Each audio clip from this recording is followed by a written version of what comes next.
네, 안녕하세요. 김현정입니다. 두 번째 세션은 우리가 앞에 세션에서 어떻게 우리가 농사를 잘 지을까, 어떻게 사람들을 잘 어떻게 보면은 발전시킬까, 그런 것들에 대해서 초점을 좀 맞췄다면 우리가 그 환경을 어떻게 조성을 해야 될 것인가, 그런 부분에 대해서 여러분들하고 좀 이야기를 나눠볼게요. 그래서 리더십과 조직 문화에 포커스를 맞춰서 이야기를 나눠보도록 하겠습니다. 예. 첫 번째, 이제 요즘에 다 AI 이야기하고 앞에 AI 얘기 많이 들으셨죠. 이 AI가 우리 일터에 굉장히 많이 들어오고 또 우리 사회에 굉장히 영향을 많이 끼치게 되면서 리더십에서도 변화가 생기게 되었습니다. 그래서 그 변화에 대해서 여러분들한테 좀 말씀을 좀 드리도록 할게요. 일단은 이 파괴적 변화 뭐 이런 식으로 이제 이야기를 하고 있는데요. 진짜 요즘에 굉장히 많은 변화들이 일어나고 있고요. 특히나 여러분들이 미국 뉴스에 조금 관심이 있는 분들이라면 한때는 가장 잘 나가던 어떤 그런 직업이었다라고 하는 그 프로그래머들이 대량 해고가 되는 뭐 일들이 구글 같은 데서 이제 일어나는 것들을 보셨을 겁니다. 그래서 이런 그 AI가 들어오게 되면서 내가 하는 일을 계속적으로 할 수 있을까? 내가 어떻게 보면은 잡에서 변화가 생겨야 되는가? 그런 것들에 대해 사람들이 굉장히 불안도가 이제 높아지게 되었습니다. 그러면서 이 파괴적 변화의 시대에 사람들은 대부분 변화에 영향을 받고 있다. 뭐 이런 식으로 지금 이야기를 하고 있어요.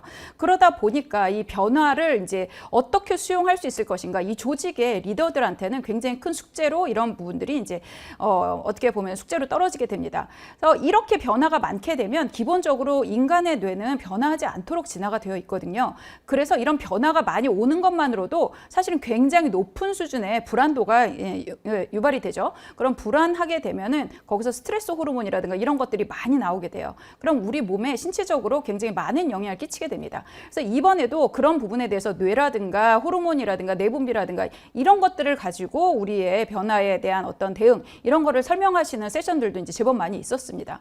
실질적으로 지금 어떤 통계치를 보게 되면 몰입 수준도 떨어지고 있고요. 조직 문화에 융화하는 정도도 예전보다 떨어지고 있다라고 생각을 하고 있습니다. 게다가 번아웃이 이제 굉장히 높아지는 그런 현상, 그리고 또 조직을 떠나야겠다. 그러니까 여러 가지 몰입도 뭐 이런 것들도 이제 떨어지는 현상들이 이제 일어난다는 거죠. 그렇게 되면 이런 사람들이 평화롭게 사실은 회사 생활을 하기가 어렵게 되겠죠.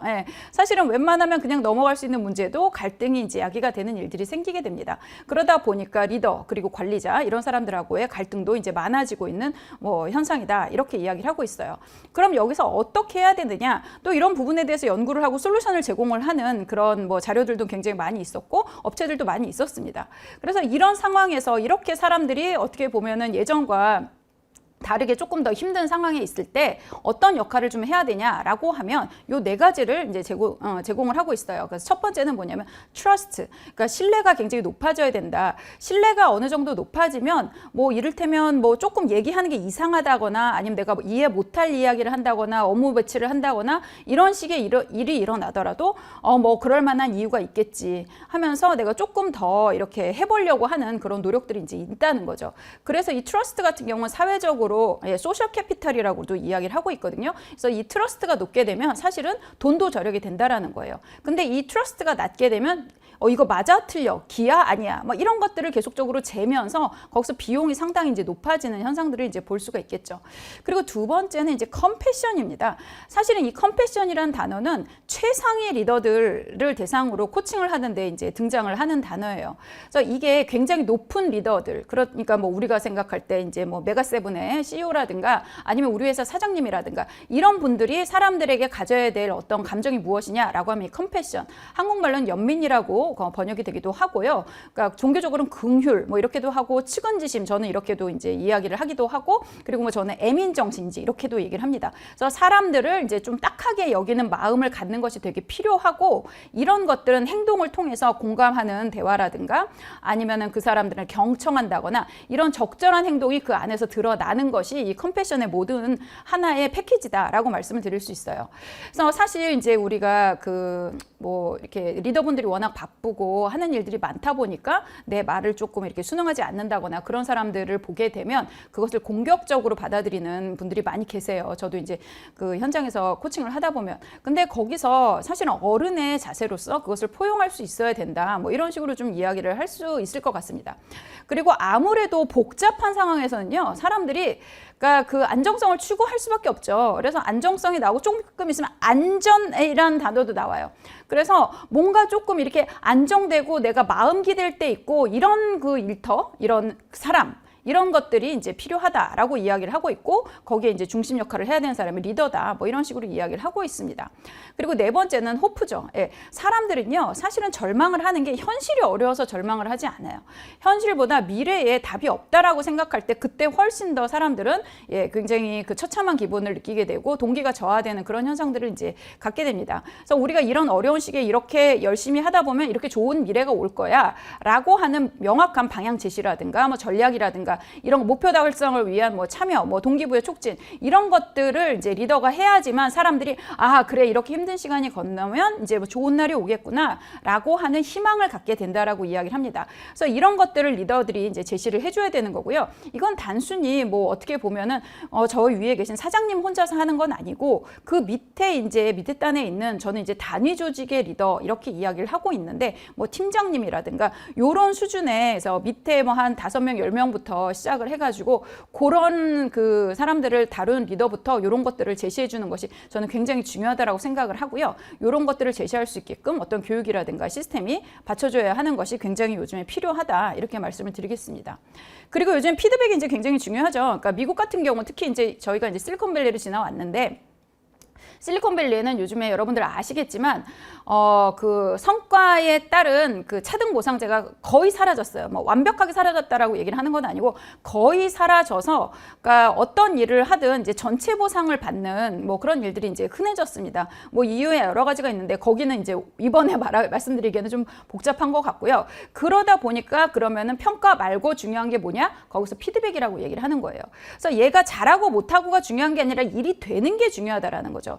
그래서 일을 잘할 수 있게끔 도와줘야 된다는 거죠. 일을 던져놓고 너 어디 잘하나 보자. 내가 이런 식으로 이제 쳐다보고 있게 되면 거기서 그거를 잘 해낼 수 있는 사람들은 그렇게 많지 않아요. 웬만한 강천 멘탈 아니고서는 그게 어렵습니다. 그렇기 때문에 이거 이렇게 잘하고 있어. 이거는 이렇게 조금 더 하면 돼. 이렇게 도와주고 그 더 잘할 수 있게끔 어떻게 보면은 그 가이드를 해주는 그 피드백이 사람들의 몰입도를 높여주고요. 지금 리더들이 해야 되는 가장 중요한 일. 사실 미국에서는 요즘에 IT 기업을 중심으로 해서 리더라는 말보다는 약간 매니저 개념이 조금 더 강해지고 있습니다. 리더라고 하면 예전에 이제 굉장히 큰 회사에서 그 맨 위에 있는 리더들 그리고 밑에는 대부분 블루 칼라 워커 뭐 이랬었던 때는 리더의 그런 어떤 대단한 아우라라든가 이런 것들이 되게 중요했다 그러면 요즘에는 다 같이 엘리트들이 이제 다니는 회사들이잖아요. 뭐 메가세븐이나 뭐 미국에 또 공장이 많이 없어졌기 때문에 우리나라도 이제 마찬가지입니다. 그랬을 때는 그런 사람들이 이제 매니저로서 또 이렇게 서포트를 해줘야 되는 그러니까 너무 리더의 그 어떤 존재감이 부각하지 않는 것이 요즘에 또 어떻게 보면은 조직 문화라든가 리더십의 트렌드다. 뭐 이렇게 이제 말씀을 좀 드릴 수가 있겠습니다. 그래서 피드백을 잘 적절히 제공을 해서 이 사람이 성장할 수 있게끔 해주는 것 그것이 리더의 역할이다. 이렇게 말씀을 좀 드릴 수가 있겠어요. 그래서 리더십의 중요성은 중대되지만 그 리더십에 대한 관심은 줄어들고 있다. 아까 제가 말씀드린 것처럼 리더십이 옛날에 굉장히 큰 어떤 인물로서 이제 그 이야기가 될 때 그때 나왔던 거랑 요즘에 그 접근하는 방식 자체가 조금 달라지고 있기 때문에 뭐 이런 것들이 이제 일어나는 것이 아닐까라는 생각이 드는데요. 근데 이 리더십에 대한 연구 말고 그 우리 이제 요번 다음 키워드로 다루게 될 조직 문화에 대한 어떤 관심은 아주 많이 높아졌습니다. 그래서 요 부분하고 조직 문화하고 리더십 그래서 좋은 조직 문화를 만드는 것이 리더십의 역할이구나. 이런 것들 여러분들이 그냥 알고 넘어가시면 될 것 같습니다. 그리고 사람들이 워낙 책임을 많이 져야 되는 것이 리더였다라고 하기 때문에 요즘 젊은 사람들이 리더를 잘 안 하려고 해요. 그렇기 때문에 이전에 그 어떤 그 무거웠던 리더의 짐을 내려주는 가벼운 매니저 그런 단어들을 쓰는 회사들이 이제 많아진 거다. 이렇게 말씀을 좀 드릴 수가 있겠습니다. 그래서 변화가 이제 막 빨리 되고 그러면 기본적으로 아까 말씀드린 것처럼 스트레스 호르몬 많이 나오고 그러게 되면 사람들하고 이제 신뢰 구축 뭐 이런 것들이 아무래도 어려울 수밖에 없습니다. 그래서 요즘에는 이런 현상들이 이제 굉장히 높아지고 있고 미국에서 아무리 나 홀로 호황이다라고 하더라도 이렇게 죽는 소리 앓는 소리가 계속적으로 이제 나오고 있다. 이렇게 말씀을 드릴게요. 그리고 이제 번아웃 같은 경우 번아웃을 이제 뭐 여러 가지 이제 설명을 할 수가 있는데 세 가지가 있어야지 번아웃이라고 보통은 이야기를 합니다. 하나는 완전히 체력적으로 고갈이 난 것, 그리고 두 번째는 잦은 실수, 그리고 세 번째는 자기가 하는 일이 의미 없다라고 생각을 하는 것. 난 쓰잘데기 없는 일 하고 있어. 이렇게 생각을 하는 이 세 가지가 다 있을 때 사실 이제 번아웃이라고 저희는 이제 정의를 하고 있거든요. 근데 이런 것들이 지금 굉장히 큰 문제로 이제 등장을 하고 있습니다. 그래서 정신보건이 지난 10년간 미국에서 굉장히 나빠졌어요. 정말 너무너무 나빠졌다고 막 이렇게 뭐 여러 데서 이제 이야기가 하고 있는데 우리나라는 훨씬 더 많이 나빠졌어요. 이제 한 4배 정도 더 나빠졌어요. 원래는 우리도 막 압도적으로 높았는데 더 압도적으로 지금 안 좋은 상황이거든요. 그래서 이런 데 있어서 어떤 조직이 우리가 어떻게 보면은 이런 데 있어서 신경을 쓰지 않거나 이런 것들을 내버려 두게 되면 그보다 우리가 상상하기 어려운 그런 것들을 이제 만나게 될 수 있다. 이렇게 이제 생각을 하시면 좋을 것 같다는 생각이 이제 듭니다. 그러기에 있어서는 우리가 어떤 것들을 해야 되냐. 그래서 훌륭한 리더십은 포용적 리더십이다. 그래서 인클루시브 뭐 이제 이런 식으로 이제 이야기를 하고 있죠. 그래서 약간 케어가 많이 필요해요. 요즘에 제가 MZ세대 뭐 이런 거 강연도 한때 되게 많이 했었는데 이 친구들은 돌봄이 일상화된 친구들이거든요. 그래서 크는 동안 뭐 이를테면 집안에 형제도 숫자가 뭐 외동 아니면 하나 정도 더 있고 뭐 그리고 학교도 가면은 20-30명 그 클래스에 선생님들이 막 이렇게 돌봐주시고 옛날처럼 막 때리고 뭐 선생님이 학생들 관심도 없고 이런 시대가 아니라서 그 돌봄에 대한 니즈가 사실은 굉장히 높습니다. 그래서 그런 것들을 그 어떻게 보면 포용하는 리더십, 리더가 그것을 다 못한다면 어떤 회사의 시스템으로 그걸 가져가는 그런 것들이 이제 필요하다라고 이야기를 하고 있습니다. 그래서 좀 존중해주고 그리고 공감해주고 그리고 그 사람의 몰입도를 높이고 그리고 어떤 다양한 의견이라든가 이런 것들을 모아주는, 쉐어하는, 공유하는 그리고 서포트 해주는 그런 환경들이 리더십에서 중요하다라고 이제 말씀드립니다. 근데 이제 제가 말씀드린 것처럼 이런 식으로 너무 대단한 사람을 요구를 자꾸 하게 되면 리더들을 안 하겠다라고 하니까 거기서 어떤 제도적 서포트 이런 것들이 필요하다 이렇게 말씀을 드릴게요. 예. 그래서 성과 및 생산성 향상을 위해서는 감성지능이 이제 굉장히 중요하다라고 이야기를 하는데 1990년대 예일대학교에서 나온 개념입니다. 그 이후로 이게 이제 그 골만이라고 하는 분하고 보야치스라고 하는 분이 감성의 리더십 뭐 이렇게 우리나라에는 번역이 됐는데 그 책이 나오면서 사실은 굉장히 뭐 이렇게 유명해지고 사실은 타임지 기고가 어떤 그 가장 유명해지는데 한 그 축을 담당을 했어요. 그래서 HBR에도 실리고 이랬었는데 이 감성지능이 그게 이제 나온 이후로 지난 20년간 굉장히 많이 연구가 됐습니다. 특히 뇌과학 발전, 그러니까 뇌 연구하는 것이 어떻게 보면 이제 싸지면서 장비 가격이 싸지면서 뇌를 들여다보면서 감성이 진짜 중요하다 뭐 이런 것들이 많이 나오고 있어요. 그래서 감성이 이제 왜 중요하냐라고 하면 감성지능 높은 사람들이 높은 자리에 많이 올라가고요. 리더 자리에 많이 올라가고 돈 많이 벌고 리더십 효과성 높고 협상에서 이기는 가능성 높고 그리고 아이들 같은 경우 공부를 더 잘한다라고 하는 임상적인 어떤 연구 결과들이 이제 끊임없이 쏟아졌습니다. 그래서 그런 사람들은 당연히 일을 잘하고 그런 사람들이 있는 조직에서는 아무래도 갈등이라든가 그런 것들이 적게 되는 거죠. 그럼 도당체 감성지능 무엇이냐라고 이야기하면 내 감정 잘 알고요. 내 감정 컨트롤 잘 하고요. 다른 사람 감정 잘 알고요. 그래서 그 사람 감정을 사회적으로 잘 다루고요. 그리고 내가 사실은 좀 이렇게 좌절됐을 때 스스로를 동기부여할 수 있는 능력이 있다. 이런 것들이 이제 감성지능입니다. 그래서 이게 나와 남의 감성을 아는 것이 진짜 이 성과에 효과가 있냐? 예, 있습니다. 아까 말씀드린 것처럼 리더십의 변화 뭐 이런 것들이 이제 일만 잘하고 어떤 전문성이 높고 이런 것들이 리더의 어떤 그 핵심 요소였었던 과거와는 지금 굉장히 다른 시대를 살고 있잖아요. 그러다 보니까 이런 인간적인 요소들이 굉장히 중요한 부분을 차지하고 있다. 여러분들에게 이제 말씀드리겠습니다. 예. 그래서 뭐 이런 거를 측정하는 도구들이 이제 있어요. 그런데 이런 것들 같은 경우 굉장히 복합적인 것들이 이제 나오게 되고 또 사실은 뭐 인터뷰라든가 다른 것들을 사용했을 때 이제 정확하게 측정이 된다라는 것들이 있고 뭐 이렇게 있다라는 것만 아시면 될 것 같습니다. 그리고 제가 아까 이제 리더십은 결국엔 좋은 조직 문화를 만드는 것이다라고 이렇게 말씀을 드렸어요. 그래서 DEIB 그리고 Psychological Safety 뭐 이런 식으로 여러분들 통합의 기업 문화에 관해서 좀 말씀을 드리도록 하겠습니다. 예, 일단은 소속감, DIB는 다이버시티, 인클루전, 그리고 이제 그 에쿼리 이렇게 이제 이야기를 해요. 그래서 이건 다양성, 그리고 이거는 포용, 그리고 에쿼리는 뭐 공정성이라고 우리나라에서 주로 번역을 하던데, 그러니까 그 의미적으로는 조금 살짝 차이가 있습니다. 이거는 공평이에요. 공정성은 내가 열을 하면 열을 가져가고 뭐 100을 하면 100을 가져간다. 이게 공정이라 그러면 에쿼리는 내가 열을 하든 100을 가든 똑같은 걸 가져가겠다. 이게 사실은 에쿼리거든요. 그래서 이게 조금 그 한국 분들한테는 좀 어려운 개념이긴 한데 이게 굉장히 어떻게 보면은 인간의 가치에 대한 이야기이기도 하면서 미국에서 굉장히 정치적으로 큰 이슈가 이제 되기도 합니다. 근데 그 뒤에 이제 빌롱잉이 붙었어요. 그러면서 우리한테 조금 더 시사점이 있지 않을까라는 생각이 이제 듭니다. 이 빌롱잉이라는 거 뭐냐면 내가 어디에 소속됐다는 뜻이거든요. 아, 내가 여기에 사람이야. 내가 여기 사람이야. 우리야. 이런 개념을 갖는 것이 이제 belonging입니다. 그 느낌을 가지려면 우리가 이런 것들이 필요하대요. 첫 번째는 우리가 연결돼 있다라는 거죠. 우리가 연결돼 있어요. 그러니까 우린 남이 아니야. 연결돼 있어. 그리고 우리는 서로를 존중해. 어떻게 중간에서 타협점을 찾아가는 것이 옛날에 어떤 방식이었다라고 하면 요즘엔 부부 테라피에서도 그렇게 하지 않습니다. 서로 다름을 인정해라. 내가 새벽 6시에 일어난 사람이고 이 사람은 9시에 일어나는 사람이면 적당히 맞춰서 7시 반에 일어나는 게 아니라 6시 반에 일어난 사람이 일어나서 밥 차려 먹고 나가고 뭐 이제 이러라고 하는 게 요즘에 이제 전체적인 방향성이다라고 이제 말씀드릴 수가 있어요. 그리고 이제 프로텍티드, 내가 보호받는다라는 느낌인 거죠.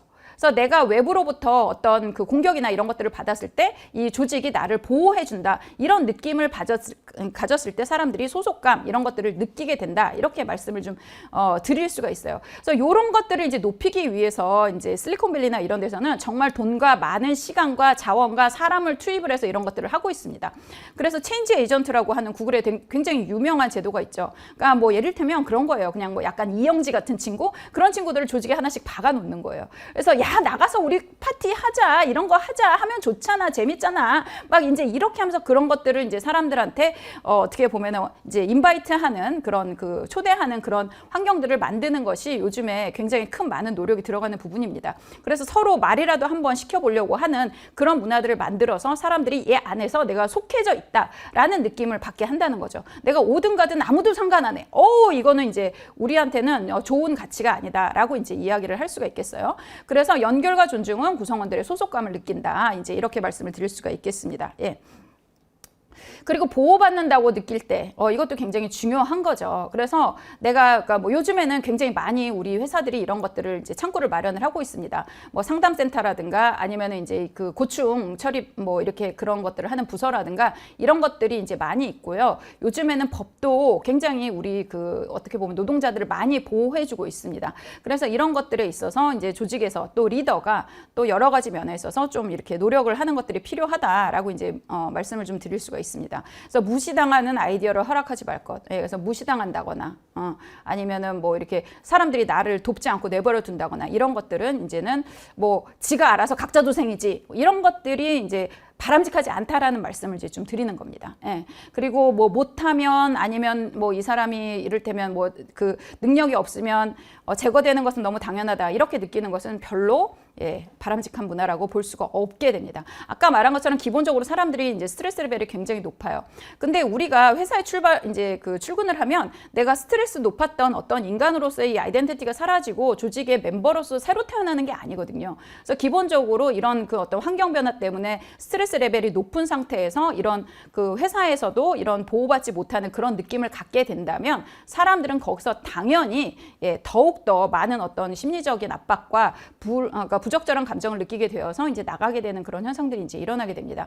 그래서 요즘에 이제 전 세계적으로 가장 유명한 그런 개념이 psychological safety예요. 안전하다라는 느낌입니다. 요거는 약간 그 불안이랑 두려움이랑 반대되는 개념이라고 이제 말씀드릴 수가 있겠는데요.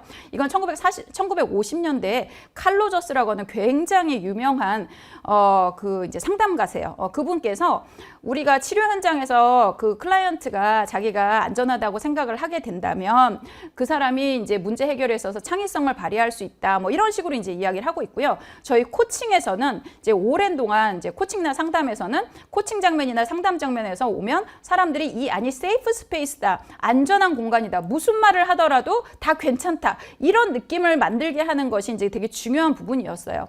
근데 이제 이게 1990년대 정도 되니까 이걸 조직 상황에 이제 대입을 하기 시작을 합니다. 여기 그리고 이제 나오는 에이미 에드먼드슨 교수라고 하는 분이 이분이 심리학을 석사로 전공을 하시고 박사를 이제 조직 행동을 하셔가지고 지금 하버드에서 종신 교수로 활동을 하고 계시거든요. 이분이 사실은 그 개념을 1990년대부터 조직, 그러니까 팀러닝에 이제 권위자셨는데 거기에서 그 말을 쓰기 시작을 해요. 근데 이게 2016년 아리스토텔레스 프로젝트라고 하는 구글에서 이제 한 그 팀에 관한 연구에서 고성과 조직에는 있고 저성과 조직에는 없는 게 무엇이냐 했을 때 첫 번째로 기본으로 나온 게 이 사이콜로지컬 세이프티, 심리적 안전감이었거든요. 그러면서 이 개념이 굉장히 유명해졌고요. 21년, 23년 미국에서 경련으로 띵크 50을 뽑는데 거기에 이제 이분이 넘버 원으로 에이미 에드먼드슨 교수가 이제 그 랭크가 되는 일이 생깁니다. 그래서 심리적 안정감이라고 하는 거는 그래서 지금은 전 세계적인 어떤 트렌드다. 그래서 우리도 이 방향으로 꼭 가야 된다. 이렇게 말씀을 이제 드릴 수가 있겠습니다. 이거는 뭐냐면 내가 일과 관련된 어떤 언급, 그러니까 어떤 아이디어, 어떤 질문, 뭐 의견, 뭐 아니면 내가 뭐 하다가 실수, 이런 것들이 이제 있다. 그러면 그게 나쁜 의도만 없다면 혼나거나 내가 이제 야단 맞거나 뭐 이렇게 조롱을 당하거나 창피를 당하거나 아니면 네가 다 책임져 뭐 이런 식으로 과도하게 책임을 묻지 않는 그런 환경, 그럴 거라는 믿음이 이제 사이콜로지컬 세이프티라고 생각을 하시면 되겠습니다. 그래서 이게 굉장히 높다라는 거죠. 이게 굉장히 중요하다라는 거죠. 그래서 외부 환경에 굉장히 안 좋은 것들이 많기 때문에 조직 내부에선 더 이상 이런 불안을 부추기지 않는 것이 필요하다라고 얘기를 하는 겁니다. 그래서 지난 10년 동안 정신보건이 굉장히 안 좋아졌다라고 이야기를 하는데 팬데믹 때 이제 굉장히 또 안 좋았죠. 미국 같은 경우는 이제 그때 사상자가 아니죠. 예, 그 전염병으로 인해서 실직도 많이 일어났고 사망도 많이 일어났습니다. 그러다 보니까 그때 굉장히 나쁜 그런 현상들이 많이 일어났고 근데 그게 좀 어느 정도 정리가 된 것 같은데도 그 예전 수준으로 넘어오지 않고 있어요. 지금 20-30% 정도 그 이전보다 정신보건은 이제 더 나쁘다라고 이야기를 하고 있습니다. 그리고 이 MZ세대들 같은 경우는 이게 조금 더 중요해요. 제가 아까 말씀드린 것처럼 우리나라 MZ뿐만 아니라 미국 MZ도 마찬가지입니다. 케어를 받고 자란 사람들이에요. 그래서 돌봄이라든가 이런 것들에 대한 욕구가 굉장히 높습니다. 이거는 한국이나 미국이나 자료가 똑같아요. 넘버 원이 뭐냐면 내가 얼마나 여기서 케어받을 수 있냐. 돌봄을 받을 수 있냐. 이게 이제 되게 중요하다라는 거죠. 그건 또 다른 말로 이제 말씀드리면 내가 얼마나 이 안에서 불안이라든가 두려움을 느끼지 않고 내가 일을 열심히만 한다면 내가 진심을 다해서 한다면 사람들이 인정해주고 포용해줄 거야. 그 느낌을 얼마나 내가 받을 수 있냐. 이게 가장 중요한 요소로 이제 떠오르게 됐다라는 거죠. 그래서 우리나라 지금 Z세대 대탈출을 알고 계시죠? 예. 우리나라만 Z세대가 대탈출이 아니라 지금 뭐 미국에는 뭐 두머족이라고 하고 이제 그 중국에선 탕핑족 그리고 일본에선 사토리족 뭐 이런 식으로 이름을 다 다르게 부르면서 20대 초반 중반에 있는 그 어떤 연령대의 사람들이 일을 하려고 하는 그 욕구가 예전에 비해서 굉장히 많이 떨어졌다라는 거예요. 물론 조직이 주는 가치가 이제 굉장히 많이 떨어졌습니다. 예전에는 내가 어떤 회사든 다니면 월급 받아서 집 사고 결혼하고 애 낳고 애 키우고 이게 다 가능했는데 요즘 그게 어려운 경우들이 전 세계적으로 어떻게 보면은 일반적이 되다 보니까 그러니까 보호라도 좀 잘 받자. 내가 여기서 사람 대접이라도 잘 받자. 이게 훨씬 더 큰 욕구로 이제 차지하고 있다. 여러분들 그렇게 생각을 하시면 될 것 같습니다. 그래서 이런 것들에 있어서 그 사람들이 느끼는 어떤 그 사이콜로지컬 세이프티 이 부분에 있어서 조직 문화에 있어서 우리가 가져가야 될 방향성으로 땅땅땅 이제 매겨져 있고요. 앞으로 한동안 이게 굉장히 큰 이슈로 나올 것 같다라는 이제 생각이 이제 듭니다. 그리고 리더십은 문화의 거울이며 문화는 뭐 잠재 채용 후보군에게 중요한 요소다. 이렇게 이제 얘기를 하고 있는데 조직 문화 굉장히 중요해요. 조직 문화에 있어서 이제 중요하게 이렇게 방향성으로 가져가야 될 게 사이콜로지컬 세이프티라 그러면 우리는 조금 다른 문화를 가져갈 수도 있다라고 생각을 하실 수가 있습니다. 근데 이제 문화는 문화예요. 문화는 있는 게 이제 중요한 겁니다. 문화가 우리는 조직 문화가 없어. 이게 사실은 가장 어떻게 보면은 뭐 슬프달까?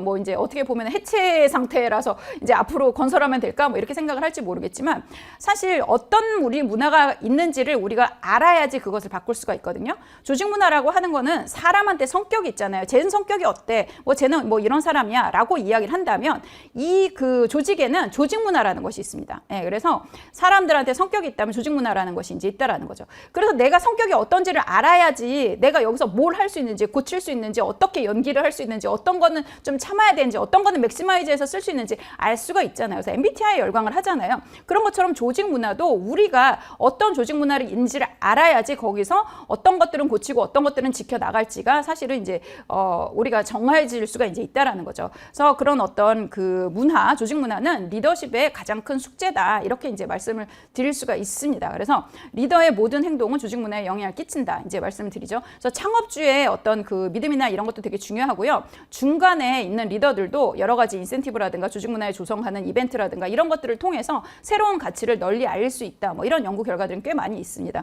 그래서 리더들이 충분히 관여할 수 있는 부분이 부분이라고 제가 말씀드리겠고요. 그래서 심정 안정감을 위해서는 뭐 이런 케어 리더십 모델이 이제 중요하다. 뭘 할 때 이제 뭐 좀 명확하게 얘기를 하라는 거죠.